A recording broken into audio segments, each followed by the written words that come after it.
welcome back, folks, to episode 4 of Vault Vibes Unlocked and Unscripted with Nick Cashone. Julie Abel. We're here. Thanks for joining us for the previous 3. If you're new aboard, we welcome you aboard. Today, we want to talk a little bit about our topic of the show is like peacekeeping and keeping people calm during transactions and in life in general, and sort of mediating. The guest we're going to have on today a little later is John Muir. He's an attorney that both of us work with quite a bit with our closings. He works for Select Settlement down the hall from me at my job, and Julie has some history with him as well. And we thought that he would be a good guest to chat about that. But before we get on to him, did you have anything? Well, I think I'm excited to see John only because it's almost like a perfect segue. We talked to Jeremy last week about communication styles and negotiations and being able to do that with basically everybody in your life if we took on that goal. Where now John is one of the people that it could be the most contentious real estate deal. You bring them all in one room and he manages it. Right. He's like a circus, trainer or something. Like he could get all the animals in the room and we're very happy after we're out of there.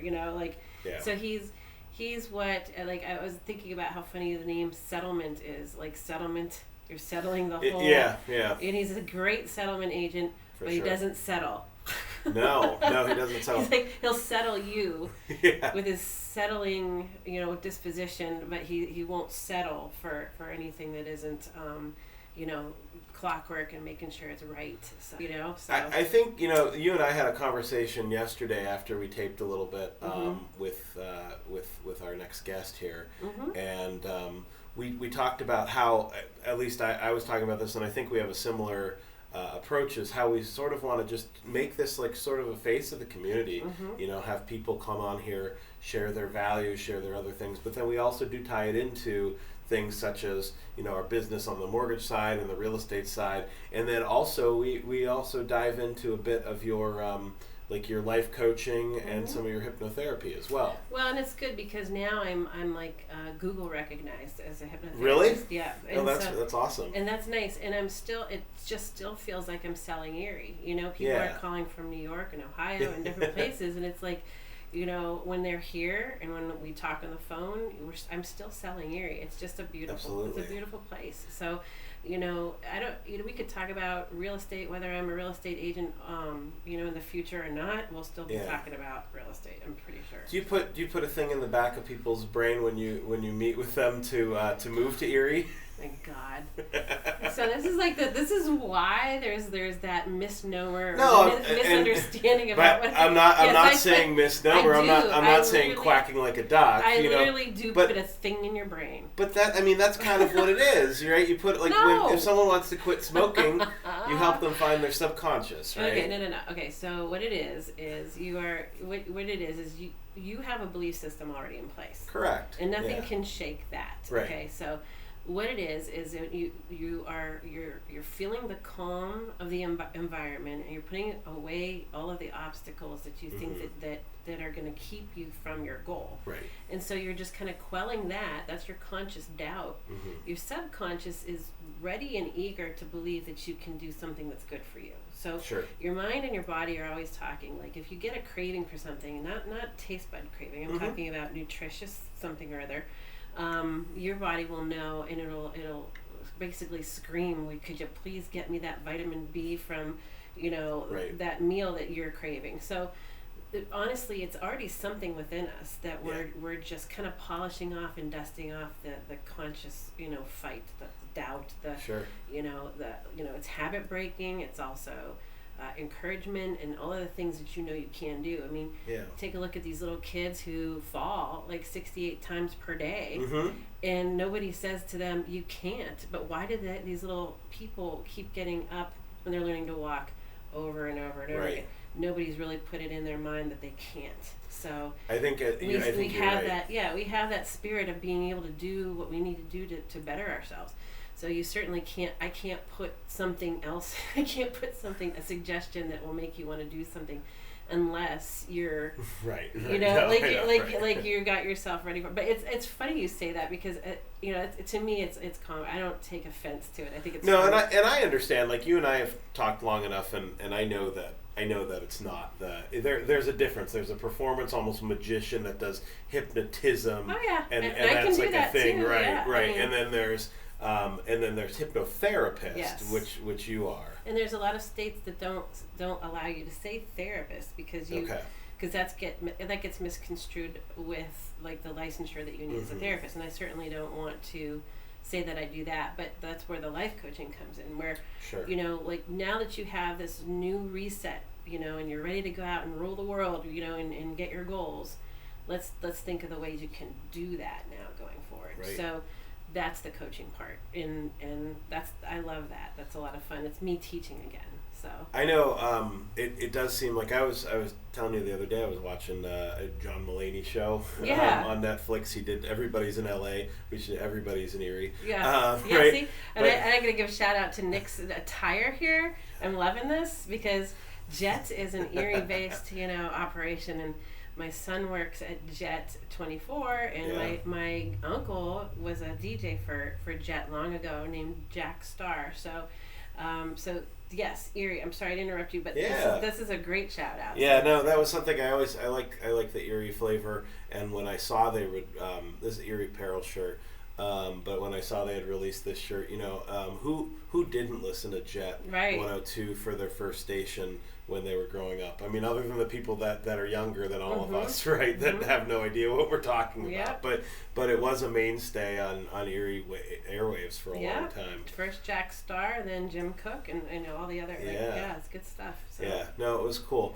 All I was going to say is it seems like the hypnotherapy seems like it is becoming a little more mainstream out there. You know, it was on that show, John Mulaney, who is well known to have had a lot of vices and drug addiction problems and stuff. He went to rehab to get rid of the drug, and he said he was still smoking like a crazy man, and he said he got to the point now here he doesn't even know that he barely even remembers that he was a smoker, let alone has a craving. So it's really cool. Yeah. So it's on that platform out there. Yep. There's also a song by Phoebe Bridgers that the line says that her ex-boyfriend gave her $1,500 once to see a hypnotherapist. Do you charge $1,500? No, maybe I should. Gee, you know what? Am I underselling? Because I'm really reasonable.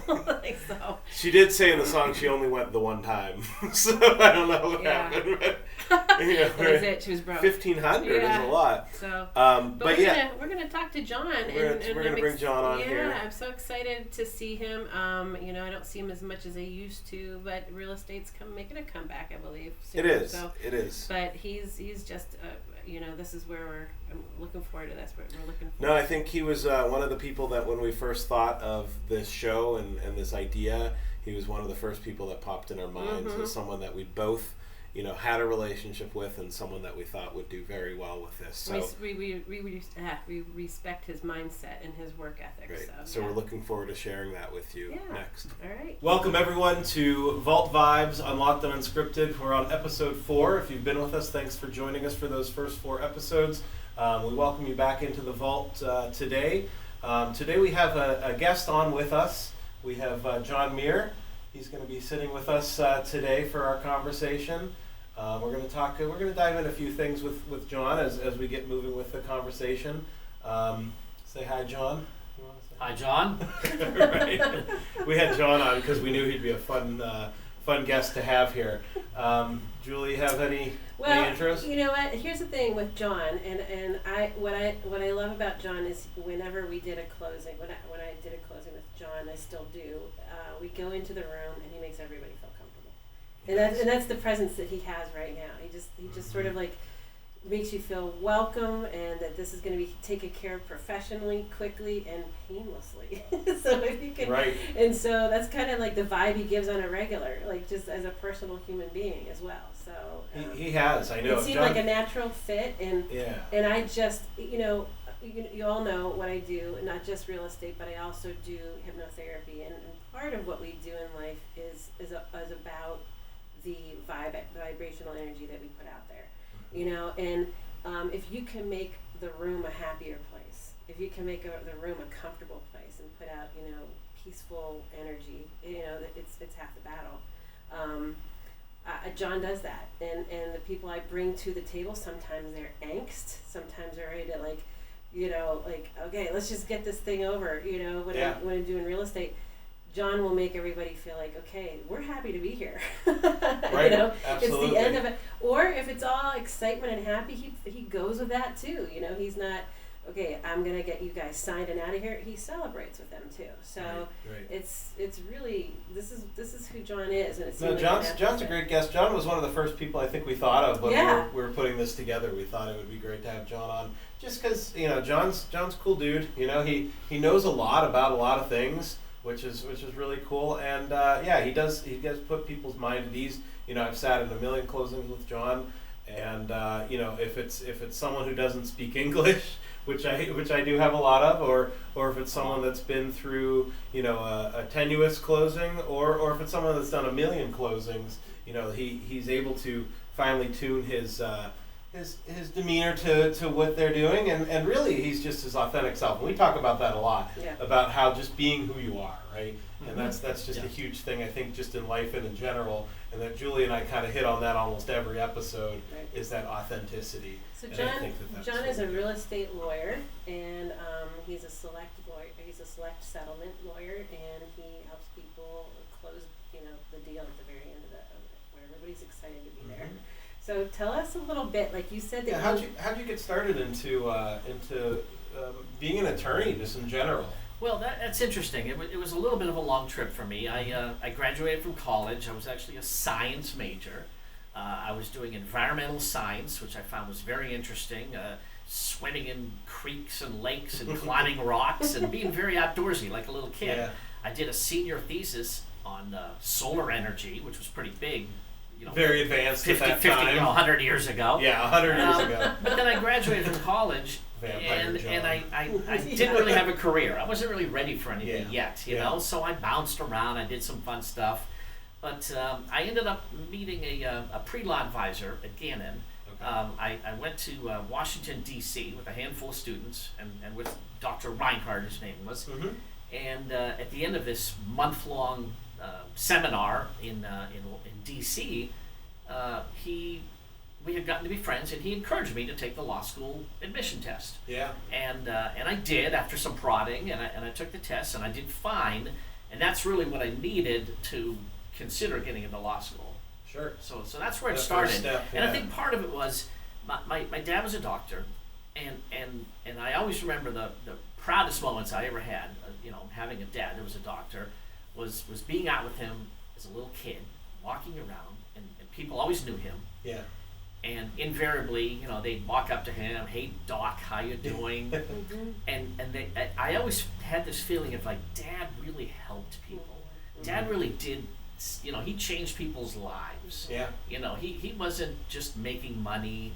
He really, brought people remembered it. They remembered when they went Absolutely. to your dad, they needed help. Yes. Or Yes. whatever. Well, Yes. that goes with what our upbringing is half the battle, right? Or all of the battle, depending on how you look at it. Right. Yeah. And so when you say that you had this wonderful dad that made an impression on you and people loved, here you are doing the same. Like you're projecting that I'm going to help you through this process. You had mentioned that you were a teacher for a little bit and that you appreciated doing that. Yeah, I've taught a few classes. I ended up teaching. I was a tutor in college. I tutored calculus, of all things. Right. So you're smart. I'm guessing that you're smart. Yeah. Are we going to do the calculus exam at the end of this? We'll do that later, yes. Okay. Yes. All right, yeah. An aptitude test. So I ended up teaching college-level stuff. I taught a class at Thiel College for a while, business law. Right. And again, it was really, it was more for fun. It was just something I wanted to do. I wanted to see what it felt like to stand in front of people and to try to bring them to this, to help them. And I still, to this day, that was 30 years ago, 25, 30 years ago, I still to this day. You're only 35. Yes. So I was a prodigy. Of course, yes. I graduated from college when I was timeless, ageless. If you've noticed a trend, last week we talked about how Julie was a vampire. If you notice a trend, we're definitely working with all these ageless folks here. So John's another one of those guys that like. You know, he talks about doing stuff in like the 70s and early 80s and stuff, and when you see, I mean, you wouldn't guess that either. I mean, most people are surprised. Look, you went to Allegheny, you went to Gannon, you went to you taught at Teal, you went to Case Western. Case Western law school, yeah. That's literally not for sissies. No, that's serious. You went to all the big schools in the tri-state area. Yeah. Right. Yeah. And then you just walk in. You walk in like you're every man's man, and you're gonna help them through this. Like, tell us the funny, one of the more entertaining stories about closing a deal. Do you have any? Do you have any good stories? I mean, I can. I know I have some, but like right. I want to hear yours. No, I think I have a tendency to go through it.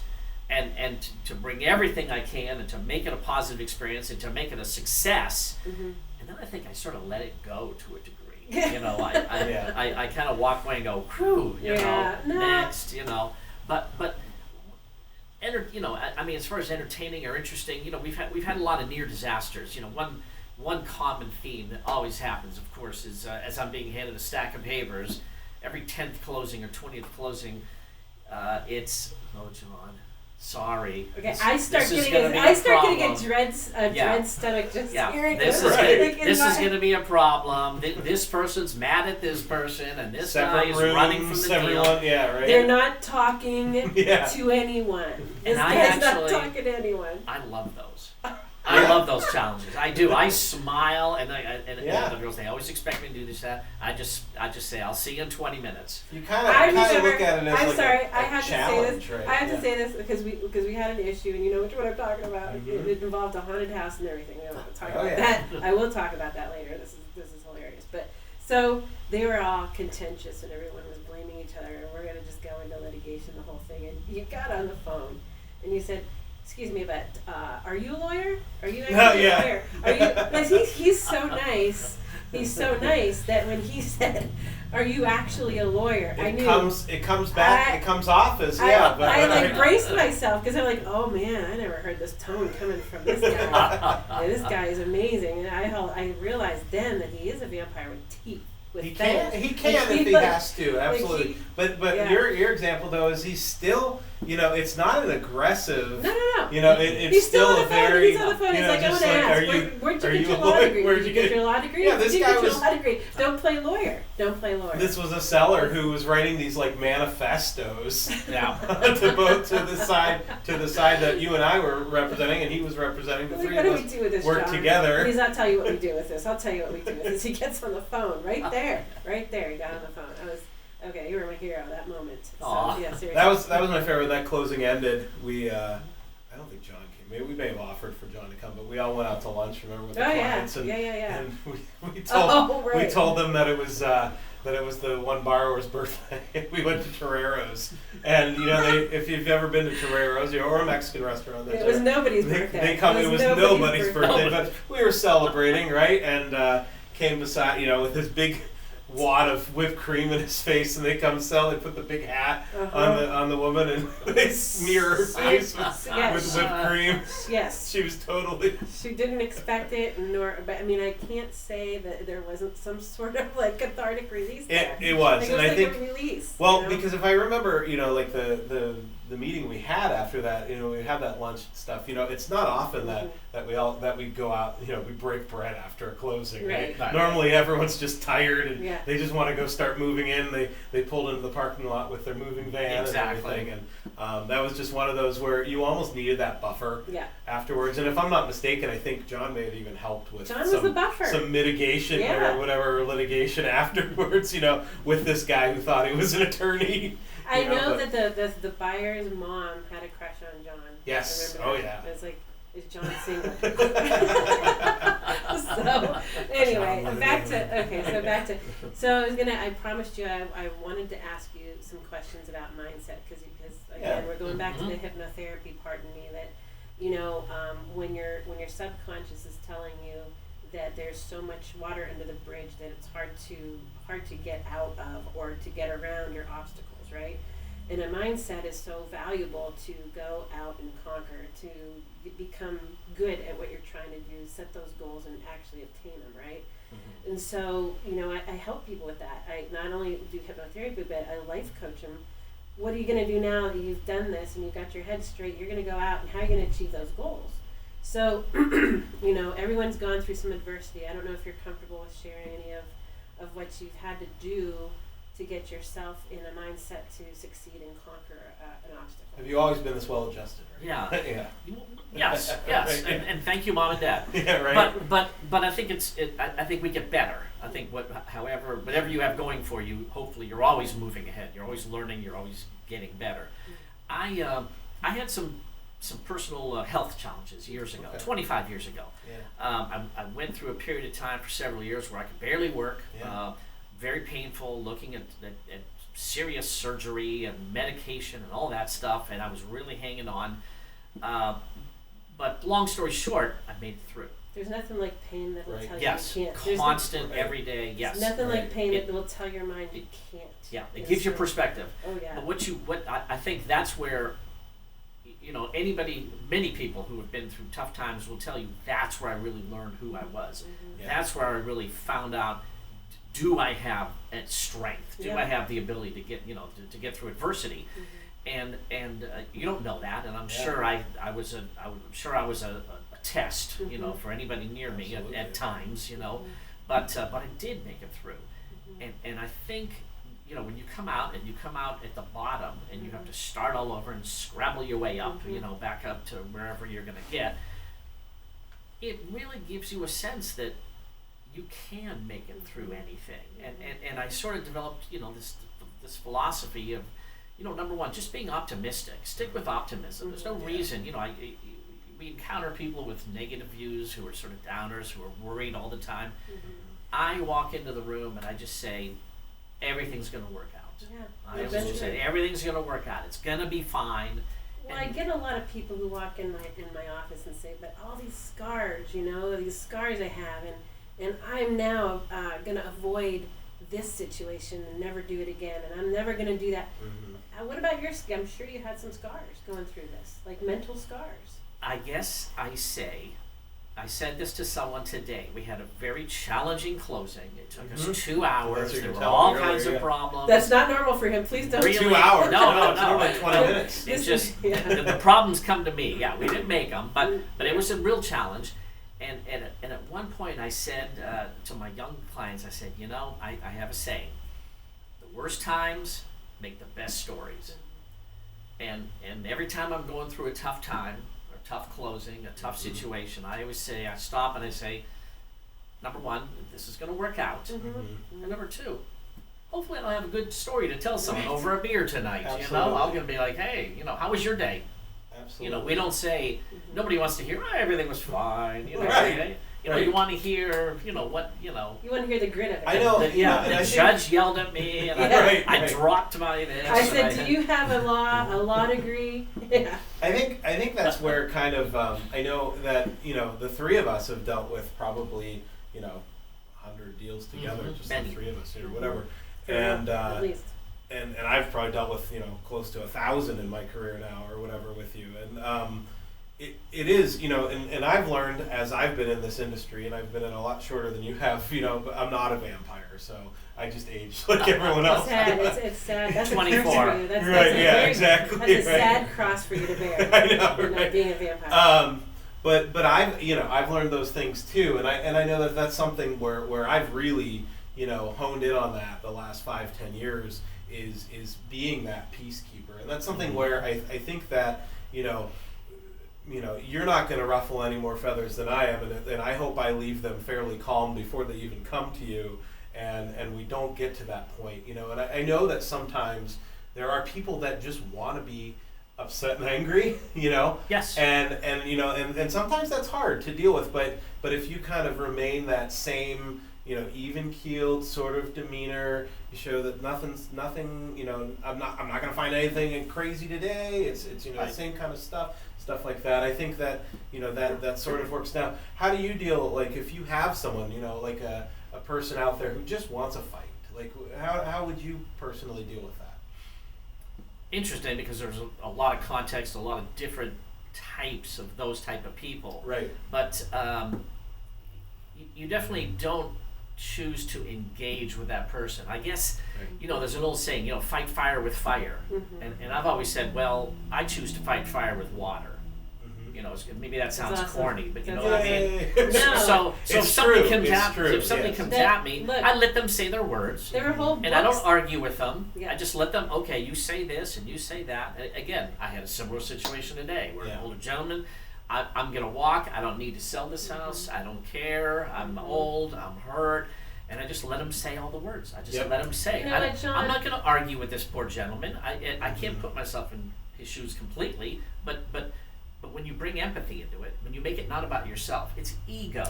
What you were describing a few minutes ago about people who come at you like this. That's their ego. Yeah, they just want it. I'm really just trying to close a deal for someone that needs a house. This philosophy right here, it just gets me excited because look, whole religions were started with this concept. The religion of John Muir. You know what I mean? Like books. It's very true. I want to say the book was absolutely about being kind. That's the whole goal. Like just loving one another. You're fighting fire with water. A lot of people have gotten very far away from everything. That, that book. Everything I know. I learned in kindergarten. Right? Yes. You've heard of that, yes. right? Yes. It's true, the golden rule. Yeah. Be nice to people, It's just, so easy to if you follow those things. It's so easy. If you dump my crayons, I'm going to go dump your crayons. But what about just seriously? Like that to me, it takes a higher level of understanding. It takes pain.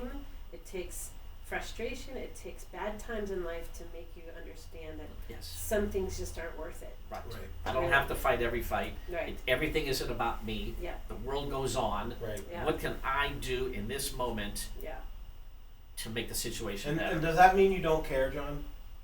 Oh, it's the opposite of that. Exactly. But I mean, some people they think that unless you mirror their excitement level, that you don't care, and it's like you do. You've been doing this a long time. You wouldn't have been doing this as long as you have been doing if you didn't care. And even if you don't know it, I'm trying to achieve the best goal. Absolutely. The best result for you. You're diffusing. What's your record closing time? How long? What was the quickest closing you've ever 7 or 8 minutes. Okay, that right there. Oh my God, that you do walk. If you have a quick signature, I'll get you out. Okay, well that's what John. That was a big thing. John Muir. When I first started doing these closings, people would say, "Oh, yeah, closing takes an hour and a half," and I didn't know much. I was very new at it. Right. This is 25 years ago, and I didn't know what I was going to bring to it, but. What I did was, again, rather than being egotistical or anything about it, I just sat back and watched how these men and women, these other attorneys, would do their closings. Yeah. And I would just think, I would watch, and I would observe, and I would listen, and I would think, what can I do that's maybe a little bit better for my client, for the other people here? And one of them really was speeding things up a little bit. Yeah. Not getting mired in details. You can get things. lost in the details. Law is not fascinating. Well, and I'm not gonna split hairs between like what lawyers do because I'm not one. But I mean, there's a difference between a litigation guy and there's a difference between a person who is doing a business lawyer. Real Well, estate, you probably medical. do more real estate deals than most people. I would say, close to it. You're tied in with select mortgage. You have, if you have some settlement only deals and stuff like that. So there are a lot of attorneys out there that probably do other things, but the lion's share of what you do is real estate. Would you say? Yeah. To this day, and probably for the last 20 or 25 years, I've spent probably 2/3 of my time doing real estate, and that's something like 500 closings a year. That's a lot of closings.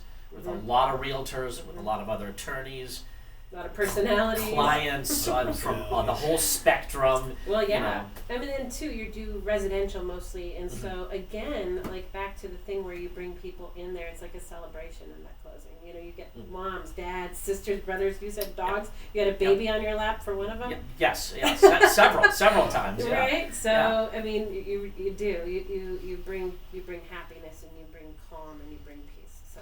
And at the All right, welcome back. We were having some camera issues, so we just wanted to make sure we got all of this on tape. On tape, right? On tape. The film is rolling. We were running out of film, right? Is this thing on? We're recording by film. Just so you know, those old school fans were recording with like an 8mm, right? Or 9mm. No, that's a gun. Oh, what was the one I that got everyone 8mm? Yeah, the one with like the movie. With the bright lights. Remember, like I remember an old family movie. You'd see everyone. Yeah, we got everyone would go like this, right? So thanks for coming back with us. We were talking about some stuff with closings, and we were getting heavy there, right? Yeah. Well, you know what? It's okay.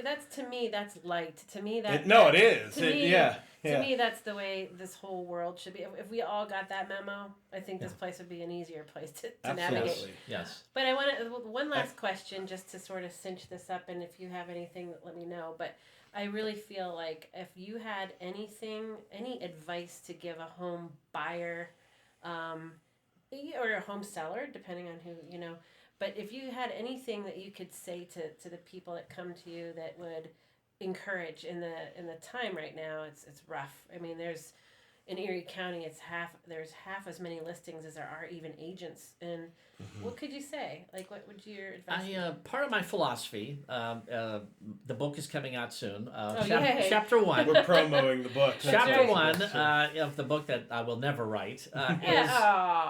we never thought we'd do a podcast, right? And here we are. And here it is. Right? And we might end up transcribing this, and maybe we'll make it a book. So keep the dream alive, John. Right? That helps. That helps. So chapter 1 of the book would probably be something like, you only need one. So I've been in a lot of situations where people are worried about whether something's going to happen for them. Am I going to meet someone, or are we going to get this? And I always say, in context, right? You only need one. So, people worry a lot about, there aren't a lot of homes out there. There's not a lot of this. There's not a lot of that. And so right off the bat, I'll say, listen, all you're looking for is one house. You don't need 10. Right. You don't need 500. You put it in perspective. So keep that in mind. You take it and you make it manageable by saying that. Yes. That's awesome. Right. Start there. And then I think, and I think this is part of how I've lived my life, is know yourself. Know yourself. Who am I? Don't listen to everybody else. You don't have to do the conventional wisdom. Right. You don't have to live in the neighborhood that your friends are living in. You don't have to have a big house or a small house or a country house. You do you. Figure out who you are. Sure. Concentrate on that and really know what's important to you. That's right. It's your journey. It's nobody else's. Everybody else has to be accountable for their journey. And you think like with real estate, and that's my wheels started turning as we were talking. And you say it very well, where you're like, there's one house. Technically you could go out and look at one house today, and that's the house. But in Erie, at least in our market, it used to be that people would look at, how many houses would people look at maybe 5 years ago? Probably 15, 20 maybe, I have a or group more. Of people that look for houses for 3 years. For 3 years. Right. And so you look at it. So with a house, right? So it's a big part of your life. But first of all, it's not your forever home always. You can always sell it. Erie's market's always been fairly stable. I mean, we've gained a lot of value the last few years. But you're not going to lose money on it. And everything like that. But you talk about meeting a life partner or buying a car or anything like that. How many times are you going through? Are you looking at 15 different cars when you go buy a car? Most likely not. Are you looking at 15 different women before you date? Maybe. Well, no, but you don't. Well, let's look at it as the commitment. Bad example. Let's look at it as the dating as being the commitment, right? Not committing for life, right? So are before you even say yes on a date, are you going to be like, I want to see if there are some people I want to date? No, you go on the date. You see how the date goes. Maybe not everyone does that, right? But you do that.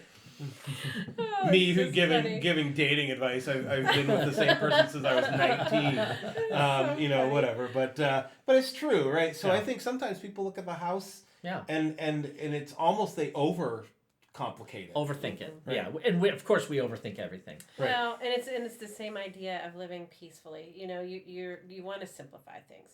You want to bring it to who you are. I know that everybody says you should aspire to do this. The goal is this. It's best if you do this.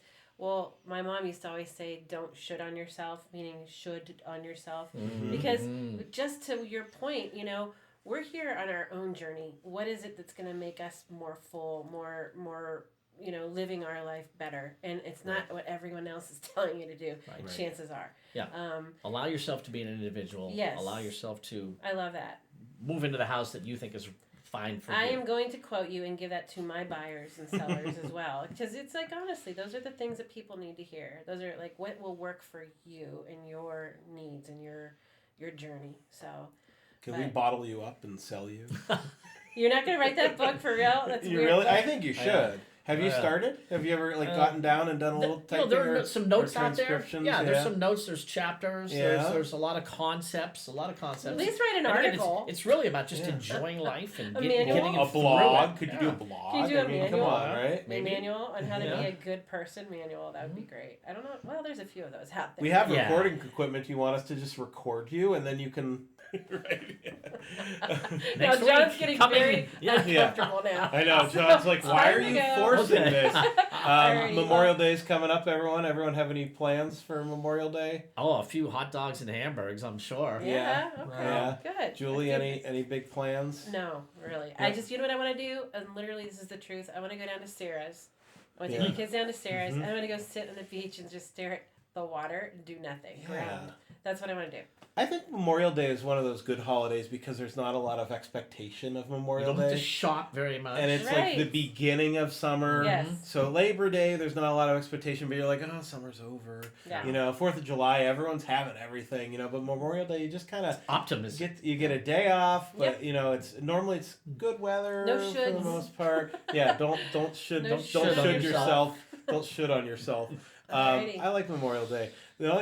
What I find with Memorial Day, though, and you guys correct me if I'm wrong, so Memorial Day is for to honor the past soldiers, right? People that have made the ultimate sacrifice, right? Yes. And I always find it entertaining, and one of my coworkers, Jen, if you listen to this, you'll know what I'm talking about.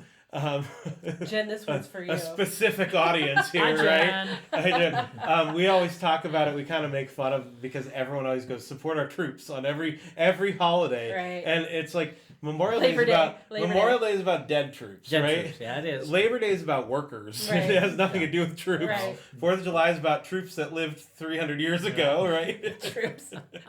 It's about our freedom. Yeah. September 11th is about the folks who died on September 11th or the sacrifice. Is there a day that supports our current troops? Is that Armed Forces Day or Veterans something? Day. Is that Veterans Day? Veterans Day. Yeah. Right. So we can support our troops if we want. But she and I send back a text every year and go, remember our troops every holiday. Christmas, Easter. You should remember your troops on all of those holidays. Well, you do holidays. Remember them, and I specifically do remember them on every one of those holidays. This is funny. It is funny. So Memorial Day is great. Thanks, guys. Thanks for coming in, John. Thanks for having me, we really appreciate you. It's wonderful to hook up with you two guys. I see you every day. I know. Billy's a treat. I'll see you tomorrow. I think we have a closing or something, right? Yeah. All right. But thanks again, guys. Thanks for joining us. Julie and I will wrap this up a little bit after the break here, but thanks for having John in here, and we'll talk to you guys soon. Yay. Thanks. All right, welcome back to Vault Vibes with Nick and Julie. We had that guest there, John. We hope you stayed for that interview. It was a really good interview. Mm-hmm. I thought that we did a lot We dove into a lot of different things, and we were kind of surprised where we ended up going with that. I was delighted. Never did I expect the vein of just like having the mindset of love one another, just enter right into this conversation. So like that's like what I try to do. Like it's honestly, like if we could just operate in that mindset, the world would be such an easier place to navigate. I think at one point, I think you said that, I mean, he was like exuding like religious like undertones almost, you know? I mean, but it's true. It's true. And I wouldn't even say religious. If you can strip down all those things, that's what they are, and right? Honestly, you're right. And honestly, the thing is I don't even call it religious. I would say like the kernel of goodness. Yeah. He really dove into that, and he did. And honestly, like you can build governments around that. You can build businesses around that. Right. In fact, many people do. I mean, honestly, like the seven habits by Covey, that's based on this. So he's not saying anything out of pocket or something that would be offensive. Everybody I think would agree that being a peaceful liver, someone who lives to be peaceful and lives to settle people down and make things a peaceful solution, that's what we all need to hear. So the dad joke, I mean, what is a peaceful liver? One that doesn't drink? See, that's as soon as it came out of my mouth, I had a feeling that's the vein you take. I have to find at least one pun in every episode, folks. So it's like if I miss some, let us know in the comments below if I missed a good pun while this we were is speaking. Actually a good skill set to have, because if you can't like break up like the you're getting too deep kind of thing, like very often with our mutual clients, we're always like clients, there'll be here's a Nick setup. It'll be long pause. Like I'll say, oh my God, I can't believe this deal is doing this and this deal is doing that, and then there'll be this long pause, and then he's like, well, and then out comes a dad joke, and it's a great way to just, I guess, like in the same vein, be peaceful. I think that's one of my peacekeeping tactics. I know it's not even a tactic. It's just me in general. I'm like that, just in life and stuff like that. Yeah. So and we all find our peacekeeping abilities every day, and that's. I want to get a humorist on here. I want to get someone who's really funny, because honestly, if you can't live life with a little bit, this is another thing. John keeps it light because he's funny. Yeah. And you are, and once in a while I've been told I have been funny, but honestly, like this is what helps people. It is. Was that a funny statement to you? No, it's just funny the way you put it, right? Here we go. But the humor, if you don't have humor in some of the worst situations, it could be unbearable. It can be unbearable. Well, right, and our show is kind of like, life coaching, mindfulness, and business practices and life, and stuff like that. But the number one podcast topic out there is comedy. So maybe if we keep a little comedy, we can stay in that category and get more viewers, right? Yes. It's just perspective redirection is really all it is. It is. And I don't claim to be a knower of all things and can coach y'all. That's not my point. It's let's change our perspective to this. And oftentimes, even myself, like you got me in check yesterday, it's like perspective checks are good from everybody, and it doesn't matter who you talk to. Talking is good. It's been proven it's been proven for thousands of years. Talking is good. And so, honestly, with the people that I speak to, life coaching is just a great name for encouragement and perspective changing. It's easy to ignore yourself, and it's easy to ignore your successes, and that was something that also I talked to about. But just in general, check on your friends every once in a while. And even the strong ones. Even the strong ones, and build them up a little bit. Because it's sad, but that's like one of the hardest things I think in just daily life is being genuinely kind to each other, and that's kind of what it boiled down to with John is just kindness, just in general, and sharing, good stories with each other, building each other up, making people feel good about themselves. Because I mean, what's life without that? And his walk-up song. Well, that was the walk-up song is great because it was perfect. Because doesn't he ride a Harley also. Yeah, he has a Harley. He drove his Porsche over here, which is pretty cool. But it's like, and that's his he's like, absolutely, didn't even think about it. And he goes, "Those About to Rock," AC/DC. And I started laughing because "Those About to Rock" is just like his motto for he's ready to get out there and rock and roll. He lives every second of his life, and he does, and that was what he talked about. In the past, like when he used to work more, he found time to still have fun, and now that he's a little older, he also realizes that he doesn't have to work quite as much as he used to, and still fill those voids with his life. So he was a great guest for us. Thanks for joining us again on Vault Vibes. Once again, make sure to subscribe to our channel so that way you get a notice when each episode comes out, so it can come directly to you. And for those of you who haven't checked it out yet, check us out on Spotify. You can also listen, if you're working out or in the car or whatever. It's a little easier than the YouTube. So we are on Spotify and YouTube. Is it too early to do this? Like, if anyone, when you're checking us out, you have a question that you want us to handle on air, that would be amazing, because there's so many things.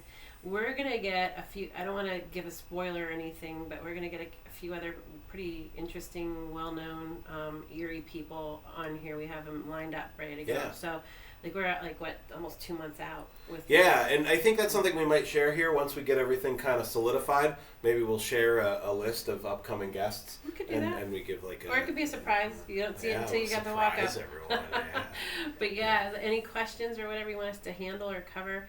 I will tell you that it's nothing in it that's going to be divisive, for sure. So we're going to keep things everybody. It's going to be interesting, but not divisive. If we can steer away from that. I like it. All right. All right. Thanks for tuning in. We'll see you next time. Stay safe. I will.